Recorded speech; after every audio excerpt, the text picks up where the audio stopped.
ਇਹਨਾਂ ਦਾ ਪ੍ਰਮਾਤਮਾ ਜਦੋਂ ਦੁਨੀਆ ਬਣਾਈ ਤਾਂ 3 ਦੇਵਤੇ ਪੈਦਾ ਕੀਤੇ। ਸਭ ਤੋਂ ਪੁਰਾਣੀ ਸੰਸਕ੍ਰਿਤੀ ਜਾਂ ਧਰਮ ਹਿੰਦੂ ਨੂੰ ਮੰਨਿਆ ਜਾਂਦਾ ਨਾ 5000 ਸਾਲ ਪੁਰਾਣਾ, ਵੀ ਜਾਣੀ ਕੋਈ ਘਟਨਾ ਘਟੀ ਸੀ, ਕੋਈ ਬ੍ਰਹਮਾ ਵਿਸ਼ਨੂੰ ਮਹੇਸ਼ ਸੀ, ਪਰ ਇਦਾਂ ਦੇ ਨਹੀਂ ਸੀ ਜਿੱਦਾਂ ਦੇ ਦੱਸਿਆ ਜਾਂਦਾ। ਉਹ ਜਿਹੜੇ ਹੁਣ 3 ਸੂਤਰ ਸੀ, ਬ੍ਰਹਮਾ ਵਿਸ਼ਨੂੰ ਮਹੇਸ਼, 3 ਤਰ੍ਹਾਂ ਦੇ ਸੂਤਰ ਨੇ। ਉਹ ਕੀ ਨੇ ਜਿਨ੍ਹਾਂ ਦੇ ਪਿੱਛੇ ਕੋਈ ਲੌਜਿਕ ਕੰਮ ਕਰਦਾ, ਕੋਈ ਪ੍ਰਮਾਣਿਕ ਗੱਲਾਂ ਸੀ। ਇਹਨਾਂ ਤੋਂ ਚਮਤਕਾਰਾਂ ਦੀਆਂ, ਬ੍ਰਹਮਾ ਦੇ ਮੂੰਹ ਤੋਂ ਬ੍ਰਾਹਮਣ ਨਿਕਲੇ, ਉਹਨੇ ਬਾਹਾਂ ਐ ਕੀਤੀਆਂ, ਕਸ਼ਤਰੀ ਨਿਕਲੇ, ਉਹਦੇ ਪੈਰ ਤੋਂ ਵੈਸ਼ਿਆ ਨਿਕਲੇ, ਪੈਰਾਂ 'ਚ ਕੁੱਦ ਨਿਕਲੇ, ਇਹਨਾਂ ਦਾ ਐ ਮੰਨ ਲਏ। ਇਹ ਤਾਂ ਲੌਜਿਕ ਹੀ ਫੇਲ ਹੋ ਗਿਆ। ਆਏ ਤਾਂ ਪਦੈਸ਼ ਨਹੀਂ ਹੁੰਦੀ, ਪਰਮਾਤਮਾ ਨੇ ਐ ਥੋੜਾ ਬੱਚੇ ਪੈਦਾ ਕੀਤੇ। ਫਿਰ ਬ੍ਰਹਮਾ ਨੇ ਐਂ ਕੀਤਾ, ਹੁਣ ਸੂਰਜ ਬਣ ਗਿਆ, ਧਰਤੀ ਸੂਰਜ ਸਾਰੇ ਬਣ ਗਏ, ਫਿਰ ਉਹ ਇਕੱਲਾ ਬਹਿ ਗਿਆ। ਐਂ ਥੋੜਾ ਦੁਨੀਆ ਦੀ ਸਿਰਜਣਾ ਹੁੰਦੀ ਹੈ ਵੀ ਉਹ 3 ਜਿਹੜੇ ਅਸਲ ਸੂਤਰ ਸੀ ਉਹ ਬ੍ਰਾਹਮਣ ਭੁੱਲ ਗਿਆ। ਨਾ ਤਾਂ ਉਹ ਸੱਚੇ ਰੂਪ 'ਚ ਉਹਦੀ ਕੋਈ ਧਾਰਨਾ ਜਾਣੀ ਧਾਗਾ, ਔਰ ਨਾ ਹੀ ਜਨੇਊ ਜਾਣੀ ਉਹ ਕੁਛ ਜਾਣਦਾ। ਜਨੇਊ ਦਾ ਮਤਲਬ ਤਾਂ ਜਾਣਨਾ, ਨਾ ਹੀ ਉਹ ਧਾਰਨਾ ਕੀ ਜੇ ਜਾਣਦਾ ਹੁੰਦਾ ਸੱਚ ਨੂੰ ਤੇ ਧਾਰਨ ਵੀ ਕਰਦਾ।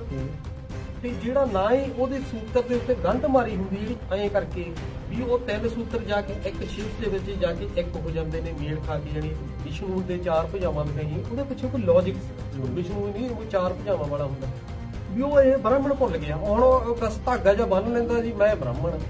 ਗੁਰੂ ਨਾਨਕ ਦੇਵ ਜੀ ਕਹਿੰਦੇ ਉਹ ਭਰਾਵਾ ਧਾਗਾ ਲਟਕਾਉਣ ਨਾਲ ਨਹੀਂ ਕੁਝ ਹੋਣਾ, ਤੂੰ ਜਾਣਦਾ ਪਹਿਲਾਂ ਤਾਂ ਜਿਹਨੂੰ ਹੁੰਦਾ ਕੀ।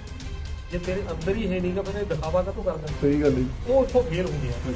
ਹੁਣ ਗੁਰੂ ਗੋਬਿੰਦ ਸਿੰਘ ਜੀ ਨੇ ਅੰਮ੍ਰਿਤ ਛਕਾਇਆ, 5 ਕਕਾਰ ਧਾਰਨ ਕੀਤੇ। 5 ਕਕਾਰ ਹੁੰਦੇ ਆ ਤੇ 5 ਆਪਣੇ ਅੰਦਰ ਵਿਕਾਰ ਹੁੰਦੇ ਆ, ਕਾਮ, ਕ੍ਰੋਧ, ਲੋਭ, ਮੋਹ, ਹੰਕਾਰ। ਹੁਣ ਕਿਤੇ ਇਹ ਵੀ ਨਾ ਲੌਜਿਕ ਭੁੱਲ ਕੇ ਬਹਿ ਜਾਣ ਸਿੱਖ ਹੁੰਦਾ ਹੈ ਵੀ ਗਾਤਰੇ ਪਾ ਲਿਆ, ਅੰਮ੍ਰਿਤਧਾਰੀ ਬਣ ਗਏ ਭਾਈ। ਉਹ ਫਿਰ ਲੌਜਿਕ ਯਾਦ ਰੱਖੋ, ਗੁਰੂ ਗੋਬਿੰਦ ਸਿੰਘ ਨੇ ਉਹਨੂੰ ਕਿਹਾ ਕੀ ਆ ਗਈ, ਕਿਉਂਕਿ ਹੁਣ ਇਹ ਗਾਤਰੇ ਦੇ ਪਿੱਛੇ ਬਹੁਤ ਕੁਝ ਹੋ ਰਿਹਾ। ਭਾਈ ਬਦਨਾਮ ਨਾ ਕਰੋ, ਤੁਸੀਂ ਕੋਈ ਲੋਕਾਂ ਦਾ ਕਰਜ਼ਾ ਨਹੀਂ ਦੇਣਾ, ਲੋਕ ਤੁਹਾਨੂੰ ਮਾਰ ਨਹੀਂ ਦੇਣਗੇ ਇੱਟਾਂ ਮਾਰ ਕੇ ਜੇ ਤੁਸੀਂ ਅੰਮ੍ਰਿਤ ਨਹੀਂ ਛਕਿਆ। ਤੁਸੀਂ ਉਹੀ ਚੰਗੇ ਆ, ਪਰ ਇਹਨੂੰ ਬਦਨਾਮ ਨਾ ਕਰੋ। ਕਿਉਂ? ਆਖਰ ਕਲਯੁਗ ਦੇ ਘੋਰ ਕਲਯੁਗ ਦੇ ਵਿੱਚ ਜੇ ਕੋਈ ਆਖ ਦੀ ਕਿਰਨ ਨਾ ਕੋਈ, ਜਿੱਥੋਂ ਕੁਝ ਪਰਮਾਤਮਾ ਨੂੰ ਪ੍ਰਮਾਣਿਕ ਰੀਤੀ ਨਾਲ ਸਤਿਗੁਰੂ ਬਾਰੇ ਜਾਣਿਆ ਜਾ ਸਕਦਾ ਤਾਂ ਸ਼੍ਰੀ ਗੁਰੂ ਗ੍ਰੰਥ ਸਾਹਿਬ ਹੀ ਹੈ। ਜੇ ਤੁਸੀਂ ਇਹ ਆਹ ਕੁਝ ਕਰਕੇ ਇਹਨੂੰ ਵੀ ਬਦਨਾਮ ਕਰਤਾ ਤੇ ਲੋਕਾਂ ਨੇ ਫਿਰ ਇੱਥੋਂ ਵੀ ਦੂਰ ਹਟ ਜਾਣਾ। ਬਿਲਕੁਲ ਵੀ ਲੌਜਿਕ, ਬ੍ਰਾਹਮਣ ਤਾਂ ਲੌਜਿਕ ਭੁੱਲ ਗਿਆ ਜਨੇਊ ਦਾ, ਤੁਸੀਂ 5 ਕਕਾਰਾਂ ਦਾ ਲੌਜਿਕ ਨਾ ਭੁੱਲ ਜੀ। ਭੁੱਲ ਗਏ ਵੀ ਜਾਂਦੇ ਪਰ ਹੁਣ ਤੁਸੀਂ ਤਾਂ ਯਾਦ ਕਰਾਓਗੇ ਨਾ, ਕਿਉਂਕਿ ਹੁਣ ਕ੍ਰਾਂਤੀ ਤਾਂ ਹੋਣੀ ਹੈ ਨਾ, ਅਸੀਂ ਥੋੜਾ ਚੱਲੇ ਨਾ ਇਹ ਕੰਮ ਨਹੀਂ ਆ। ਕਿਤੇ ਨਾ ਕਿਤੇ ਜਦੋਂ ਵੀ ਪਿੱਛੇ ਵੀ ਵੇਣੇ ਆਪਾਂ 100,000 ਸਾਲ ਪਹਿਲਾਂ ਕੋਈ ਕ੍ਰਾਂਤੀ ਦਾ ਆਈ ਨਹੀਂ। ਹੁਣ ਜਿਵੇਂ ਮੰਨ ਲਓ ਅੱਜ ਕਿਸਾਨ ਦੇ ਇੰਨੇ ਇਕੱਠੇ ਹੋ ਕੇ ਗਏ ਨੇ ਵੀ ਕ੍ਰਾਂਤੀ ਦੇ ਇੱਕ ਦਿਨ ਤਾਂ ਆਉਣਾ ਹੀ ਨਾ, ਜਿਹੜਾ ਦਿਨ ਜਿਹੜਾ ਵੀ ਇਕੱਠੇ ਵੀ ਮੰਨ ਲਓ ਪਰਮਾਤਮਾ ਨੇ ਜਾਂ ਉਹਨੇ ਵਡਿਆਈ ਕਰਨੀ, ਪਰਮਾਤਮਾ ਨੇ ਵੰਡਣੀ ਸੀ। ਉਹ ਤਾਂ ਜਦੋਂ ਕਿਤੇ ਕੋਈ ਮੰਨ ਲਓ ਵੀ ਕ੍ਰਾਂਤੀ। ਤੁਸੀਂ ਇਹ ਦੇਖੋ ਪਰਮਾਤਮਾ ਬਾਰੇ ਕਿੰਨਾ ਕੁਛ, ਸਭ ਤੋਂ ਵੱਡਾ ਵਿਵਾਦਿਤ ਮੁੱਦਾ ਪਰਮਾਤਮਾ ਬਾਰੇ ਬਣ ਗਿਆ। ਪਰ ਇੱਕ ਗੱਲ ਤਾਂ ਕਲੀਅਰ ਹੈ, ਜੇ ਕੋਈ ਹੈਗਾ ਉਹ ਚਲੋ ਉਹਦੇ ਬਾਰੇ ਹੁਣ ਬੜੀਆਂ ਗੱਲਾਂ ਬਣ ਗਈਆਂ। ਜਿਵੇਂ ਉਹਦੀਆਂ ਸਾਨੂੰ ਕਹਾਣੀਆਂ ਦੱਸੀਆਂ ਗਈਆਂ ਕਿ ਉਹ ਤਾਂ ਨਿਰਾਕਾਰ ਆ, ਅਸ਼ਰੀਰੀ ਆ, ਅਜਨਮ ਆ।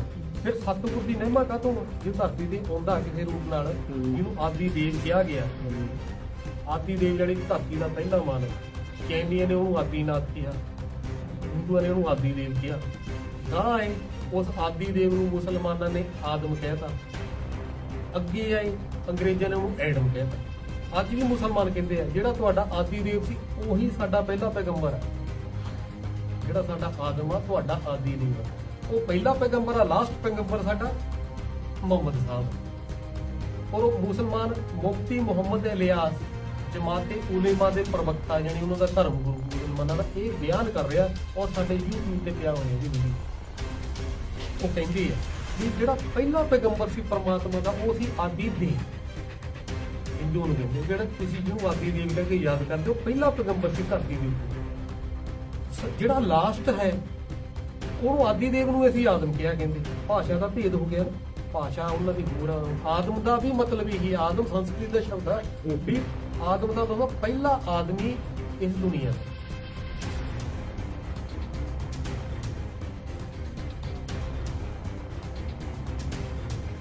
ਹੈਲੋ,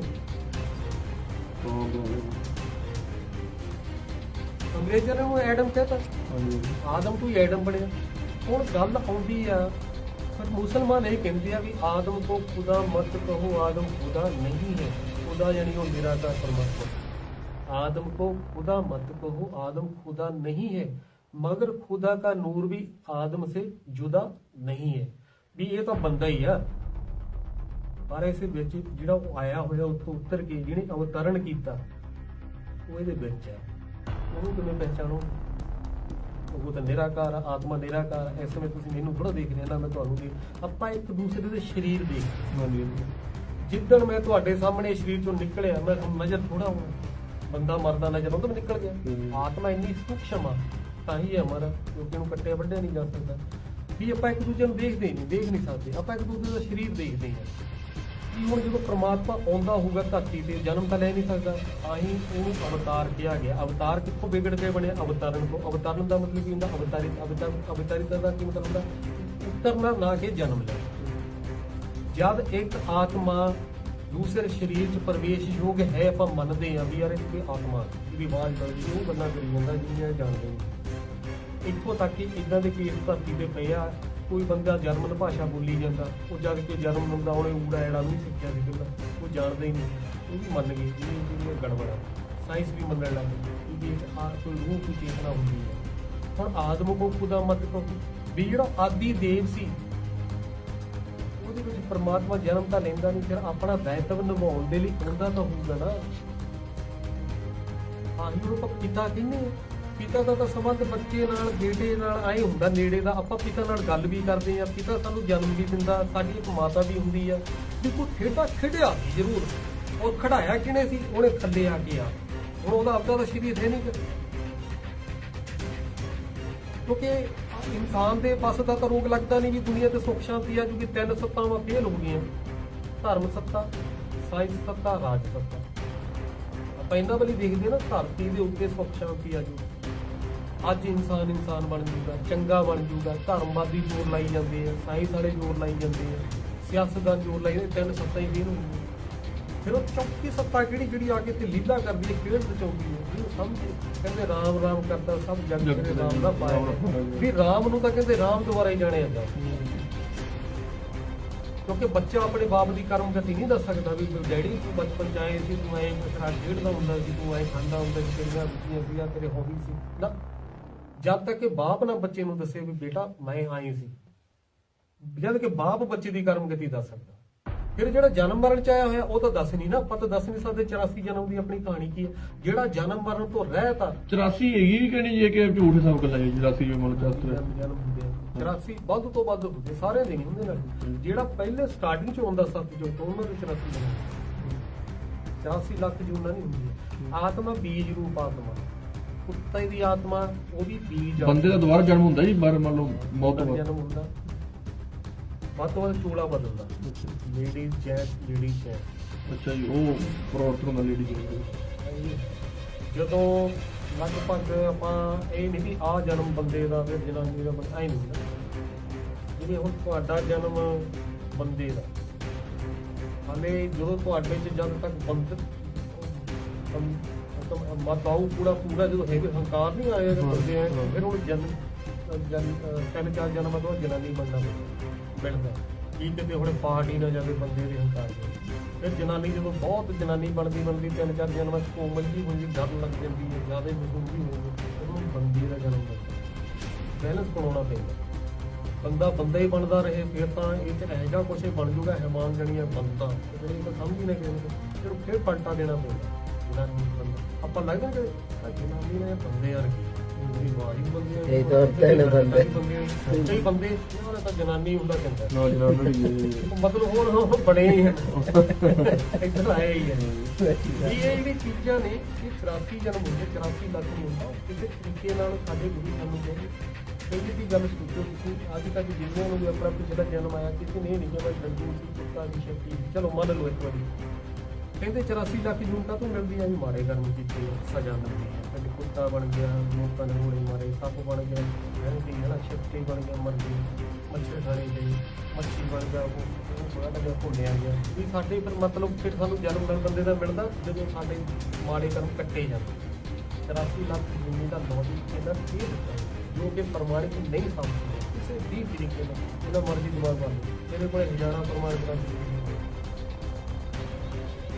ਅੱਛਾ ਮੰਨ ਲਓ 84 ਲੱਖ ਸੁਣੀ ਆਪਾਂ ਨੂੰ ਮਿਲਿਆ ਮਾੜੇ ਕਰਮਾਂ ਕਰਕੇ ਆਪਾਂ 84 ਲੱਖ ਜੂਨ, ਪਹਿਲਾਂ ਤਾਂ 84 ਲੱਖ ਜੂਨ, ਫਿਰ ਪਤਾ ਨਹੀਂ ਕਿੰਨੇ ਕਰੋੜਾਂ ਸਾਲ ਸਾਨੂੰ ਹਾਂ ਬਿਲਕੁਲ ਜੀ, ਸਹੀ ਗੱਲ ਹੈ। ਫਿਰ ਕਿਹੜੀ ਅਮਰਨਾਥ ਦੀ ਅਮਰ ਕਥਾ, ਕਿਹੜੀ ਭਗਵਤ ਕਥਾ, ਕਿਹੜਾ ਸੱਚ, ਸੱਚ ਤਾਂ ਇੰਨੇ ਅਰਬਾਂ ਖਰਬਾਂ ਸਾਲਾਂ ਦਾ ਤਾਂ ਹੋ ਨਹੀਂ ਸਕਦਾ ਜਿਹਨੂੰ ਨਾ ਸੁਣਾਇਆ ਜਾ ਸਕੇ ਨਾ ਸੁਣਿਆ ਜਾ ਸਕੇ। ਇਹ ਤਾਂ ਕੋਈ ਕਹਾਣੀ ਬਣਦੀ ਹੀ ਨਹੀਂ। ਪਤਾ ਨਹੀਂ ਕਿਹੜੇ ਕਰੋੜ ਕਰਾੜ ਸਾਲ ਕਿੱਧਰ ਕਿੱਧਰ ਤੁਰੇ ਫਿਰਦੇ ਆ, ਕੋਈ ਕਿੱਥੇ ਮਰੀ ਜਾਂਦਾ, ਕਿੱਥੇ ਜੰਮੀ ਜਾਂਦਾ। ਇਹ ਛੋਟੀ ਜਿਹੀ ਕਹਾਣੀ ਹੈ 5000 ਸਾਲ ਦੀ, ਇਹਦੇ ਵਿੱਚ 84 ਲੱਖ ਸਾਲ ਘੁੰਮਦਾ। ਮੰਨ ਲਓ ਆਪਾਂ ਜੀ ਆ ਸਾਰੇ ਢੋਕੋ ਬਾਂਝੇ ਜੇ ਕਰਕੇ ਆਪਾਂ ਬੰਦੇ ਬਣਨ ਦਾ ਹੁਣ ਟਾਈਮ ਆ ਗਿਆ। ਆ ਲਾਸਟ ਜੀ ਮੇਰਾ ਜੂਨੀ ਸ਼ੇਰ ਦੀ ਸੀ, ਹੁਣ ਜਦੋਂ ਮੈਂ ਮਰ ਗਿਆ ਮੈਂ ਹੁਣ ਬੰਦਾ ਨਹੀਂ ਬਣਦਾ ਵੀ ਮੈਂ ਕਰ ਲਿਆ ਜੋ ਪਾਪ ਪੂਜੇ ਹੋ ਕੇ ਕਰ।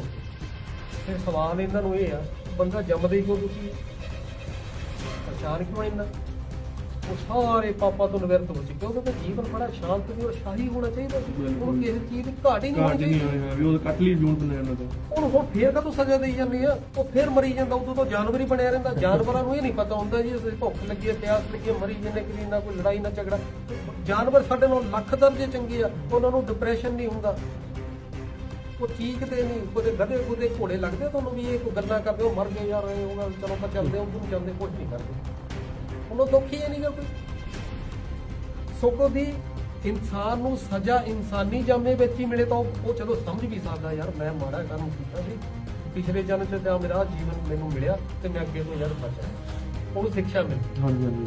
ਹੁਣ ਗਧਾ ਬਣਾਤਾ ਤੁਸੀਂ ਜੂਨੀ, ਉਹਦੇ ਪੈਂਦੀਆਂ ਭਾਰ ਲੱਦੀ, ਉਹਨੂੰ ਸਮਝ ਹੈ ਇਸ ਗੱਲ ਦੀ ਕਿ ਮੈਂ ਯਾਰ ਗਧਾ ਬਣ ਗਿਆ, ਚੰਗਾ ਬੰਦਾ ਸੀ, ਮੈਂ ਮਾੜੇ ਕਰਮ ਕੀਤੇ, ਗਧਾ ਬਣ ਗਿਆ, ਮੇਰਾ ਹਾਲ ਉਹ ਪਤਾ ਤੁਹਾਨੂੰ ਲੱਗਦਾ ਵੀ ਉਹ ਐ ਮਹਿਸੂਸ ਕਰਦਾ ਹੋ ਜਾਂ ਪਛਤਾਵਾ ਹੁੰਦਾ। ਉਹ ਤਾਂ ਤਸੱਸੇ ਮਾਰਦਾ ਮਿੱਟੀ 'ਚ ਜਾ ਕੇ, ਉਹ ਤਾਂ ਕਹਿੰਦਾ ਮੇਰੇ ਵਰਗਾ ਸਾਹ ਬੰਦਾ ਹੀ ਨਹੀਂ, ਮੇਰੀ ਗੱਲ ਬਣੀ ਨਹੀਂ। ਦੱਸੋ ਕਦੋਂ ਦੁੱਖ ਹੋਇਆ, ਉਹਨੂੰ ਕਿੱਥੇ ਹੋਇਆ? ਇਹ ਕੀ ਸਾਨੂੰ ਨਾ ਤੁਸੀਂ ਜਨੇ ਲੱਜ ਕੇ ਮਾਰੀ ਜਾਂਦੇ। ਬਿਲਕੁਲ ਸਹੀ ਗੱਲ। ਇਹ ਨਾ ਫਿਰ ਤੁਹਾਨੂੰ ਉਹ ਦੱਸਣਾ ਵੀ ਲੋਕਾਂ ਨੂੰ ਵਹਿਮਾਂ 'ਚ ਪਾਉਣ ਲਈ ਇਹ ਜਿਹੜੀਆਂ ਗੱਲਾਂ ਨਾ ਜਿਹੜੀਆਂ ਮਤਲਬ ਕਲੈਰੀਫਿਕੇਸ਼ਨ ਦੋ ਨਾ। ਮੰਨ ਲੈਨੇ ਜੀ 84 ਲੱਖ ਜੂਨ 'ਚ ਜਾਂਦੇ ਆ ਕਿ ਮੰਨ ਲਓ ਤੁਸੀਂ, ਮੈਂ ਜੀ ਹੁਣ ਮੈਂ ਬੈਠਾ, ਮੈਂ ਤਾਂ 100% ਪਾਪ ਕੀਤਾ, ਕਤਲ ਕੀਤੇ, ਜੇਬਾਂ ਕੱਟੀਆਂ, ਕੀਤਾ ਉਹ ਕੀਤਾ, ਮੈਂ ਤਾਂ 84 ਲੱਖ ਜੂਨ ਹੀ ਭੁਗਤੂਗਾ। ਹੁਣ ਤੁਸੀਂ ਆ ਗਏ, ਤੁਸੀਂ ਇੱਕ ਵਾਰੀ ਮਾੜੇ ਜੇ ਕਿਸੇ ਨੂੰ ਕੁੱਟ ਦਿੱਤਾ, ਉਸ ਤੋਂ ਬਾਅਦ ਕੁਝ ਨਹੀਂ ਕੀਤਾ, ਇਹਨੇ ਮਾੜਾ ਤਾਂ ਕੀਤਾ, ਤੇ ਹੁਣ ਤੁਸੀਂ ਵੀ 84 ਲੱਖ ਜੂਨਾਂ 'ਚ ਜਾਓਗੇ। ਉਹਦਾ ਕੋਈ ਸਿਧਾਂਤ ਤਾਂ ਹੁਣ ਸਾਰੇ 100% ਪਾਪ ਕਰਕੇ ਥੋੜਾ ਮਰਦੇ ਆ। ਨਹੀਂ ਕਿਸੇ ਨੇ 10% ਕੀਤਾ, ਕਿਸੇ ਨੇ 20, ਕਿਸੇ ਨੇ 50, ਕਿਸੇ ਨੇ ਹਾਂ ਸਹੀ ਗੱਲ ਬਿਲਕੁਲ। ਵੀ ਇਹਦਾ ਸਿਧਾਂਤ ਕੀ ਆ? ਅੱਛਾ ਦੂਜੀ ਗੱਲ, ਇਹਨਾਂ ਦੀ ਗਿਣਤੀ ਕਦੋਂ ਇੰਨੀ ਜ਼ਿਆਦਾ ਹੁੰਦਾ? ਕਈ ਇਦਾਂ ਦੇ ਜਾਨਵਰ ਜਿਹੜੇ ਵਿਲੁਪਤੀ ਹੋ ਗਏ ਯਾਰ ਧਰਤੀ ਤੇ ਦੀਂਦੇ ਨੇ, ਅੱਗੇ ਦੂਰ ਜੇ ਕਿੱਧਰ ਗਏ ਵੀ ਉਹਨਾਂ 'ਚ ਹੁਣ ਜਨਮ ਲੈਣਾ ਘੱਟ ਕਰ ਗਏ, ਇਨਸਾਨ ਕਾਹਤੋਂ ਘੱਟ ਕਰ ਗਏ? ਟਾਈਗਰ ਦੀ ਜੂਨੀ ਕਿੰਨੀ ਘਟ ਗਈ, ਹੁਣ ਉਹਦੇ ਵਿੱਚ ਬੰਦਾ ਜਾਂਦਾ ਨਹੀਂ, ਕਾਹਦੋਂ ਨਹੀਂ ਜਾਂਦਾ? ਜੇ ਉਹਨੇ 84 ਲੱਖ ਦੇ ਪ੍ਰੋਸੈਸ ਵਿੱਚ ਇਹਦੀ ਗੁਜ਼ਰਦਾ, ਫਿਰ ਇਹਨਾਂ ਦੀ ਗਿਣਤੀ ਤਾਂ ਬਰਾਬਰ ਚਾਹੀਦੀ ਹੈ। ਹਾਂ ਬਰਾਬਰ ਗਿਣਤੀ ਦੇ ਬਰਾਬਰ ਹੈ ਹੀ ਕੋਈ ਨਹੀਂ। ਅੱਛਾ ਹੋ ਕੀ ਰਿਹਾ ਵੀ ਜਾਨਵਰ ਇਨਸਾਨ ਵੱਧਦੇ ਜਾ ਰਹੇ ਆ, ਜਾਨਵਰ ਘਟਦੇ ਜਾਂਦੇ ਜਦ ਕਿ ਅੱਜ ਦੇ ਸਮੇਂ 'ਚ ਸਭ ਤੋਂ ਕੋਈ ਇਦਾਂ ਦਾ ਬੰਦਾ ਨਹੀਂ ਜਿਹੜਾ ਇੰਨਾ ਪਾਪ ਨਾ ਕਰਦਾ ਹੋਵੇ। ਧਰਤੀ ਤਾਂ ਖਾਲੀ ਹੋ ਜਾਣੀ ਚਾਹੀਦੀ ਸੀ, ਧਰਤੀ ਤੇ ਬੰਦਾ ਰਹਿਣਾ ਨਹੀਂ ਚਾਹੀਦਾ ਸੀ। ਇਹ ਤਾਂ 84 ਲੱਖ ਦੇ ਚੱਕਰ 'ਚ ਸਭ ਪੈ ਗਏ ਹੁੰਦੇ ਹੁਣ, ਇਹ ਉਲਟੇ ਵਧੀ ਜਾਂਦੇ। ਆਪਾਂ ਕਲਯੁਗ ਦਾ ਸਮਾਂ, ਚਲੋ ਜ਼ਿਆਦਾ ਨਹੀਂ ਥੋੜਾ ਪਾਪ ਤਾਂ ਕਰਦੇ ਹੀ ਹੋ, ਫਿਰ ਗਿਣਤੀ ਕਦੋਂ ਵੱਧਦੀ ਜਾਣੀ? 84 ਲੱਖ ਦੇ ਚੱਕਰ 'ਚ ਪੈ ਗਏ ਹੁੰਦੇ। ਉਹ ਤਾਂ ਕੋਈ ਤਾਮਾ ਟੂਮਾ ਜਿਹਾ ਹੁੰਦਾ ਧਰਤੀ ਤੇ, ਜਿਹੜਾ ਸ਼ੁਕਰ ਭਰਾਵਾ ਮੈਂ 84 ਲੱਖ ਕਿਤੇ ਆ ਗਿਆ, ਮਤਲਬ ਧਰਤੀ ਤੇ ਬੰਦਾ। ਅਨਲੌਜਿਕ ਗੱਲਾਂ ਨੇ, ਹੱਥ ਨੂੰ ਜਾਣੋ ਸਮਝੋ ਭਾਈ, ਇਹਦੀ ਜ਼ਰੂਰਤ ਆ। ਇਹਨੂੰ ਨਾ ਜਾਣਨ ਕਰਕੇ ਅੱਜ ਜਾਤਾਂ ਪਾਤਾਂ ਧਰਮਾਂ ਮੈਂ ਆਪਣੀ ਪਹਿਚਾਣ ਹੀ ਨਹੀਂ। ਸਭ ਤੋਂ ਪਹਿਲਾਂ ਜ਼ਰੂਰੀ ਆ, ਸਭ ਤੋਂ ਦੇ ਸਭ ਗਿਆਨ, ਸਭ ਵਿਗਿਆਨ ਛੱਡ ਕੇ ਇਹ ਤੇ ਸੱਚ ਕਰੋ ਵੀ ਮੈਂ ਕੌਣ ਹਾਂ। ਮੈਂ ਕੌਣ? ਜਾਂ ਤਾਂ ਡਾਰਵਿਨ ਨੂੰ ਮੰਨ ਲਓ ਜਾਂ ਫਿਰ ਅਧਿਆਤਮ ਮੰਨ ਲਓ, ਇੱਕ ਪਾਸੇ ਕਰ ਲਓ। ਜੇ ਤਾਂ ਤੁਸੀਂ ਡਾਰਵਿਨ ਨੂੰ ਮੰਨਦੇ ਆ ਫਿਰ ਤੁਹਾਡਾ ਕਿਹੜਾ ਛੁੱਟ ਜੂਗਾ? ਨਾ ਕੋਈ ਧਰਮ ਆ, ਨਾ ਰੱਬ ਆ, ਨਾ ਲੈਣਾ ਨਾ ਆਦਾ ਖਾਓ ਵੀ ਆ ਛੱਡੋ ਮੰਦਰਾਂ ਗੁਰਦੁਆਰੇ। ਇਹ ਤਾਂ ਡਾਰਵਿਨ ਦਾ ਸੁਭਾਅ ਤੁਸੀਂ ਮੰਨਦੇ। ਜੇ ਤੁਸੀਂ ਮੰਨਦੇ ਹੋ ਕਿ ਮੈਂ ਇੱਕ ਆਤਮਾ, ਤੇ ਤੁਹਾਨੂੰ ਮੰਨ ਲਓ ਜੀ ਕੋਈ ਪਰਮਾਤਮਾ ਵੀ ਸਾਡਾ ਕੋਈ ਹੈਗਾ ਪ੍ਰਧਾਨ, ਕੋਈ ਮੁੱਖ ਜਿਹੜਾ ਸਾਨੂੰ ਗਾਈਡ ਕਰਨਾ, ਫਿਰ ਉਹਦੀ ਖੋਜ ਕਰੋ। ਦੋ ਹੀ ਤਰੀਕੇ ਆ ਬਸ। ਬਿਲਕੁਲ।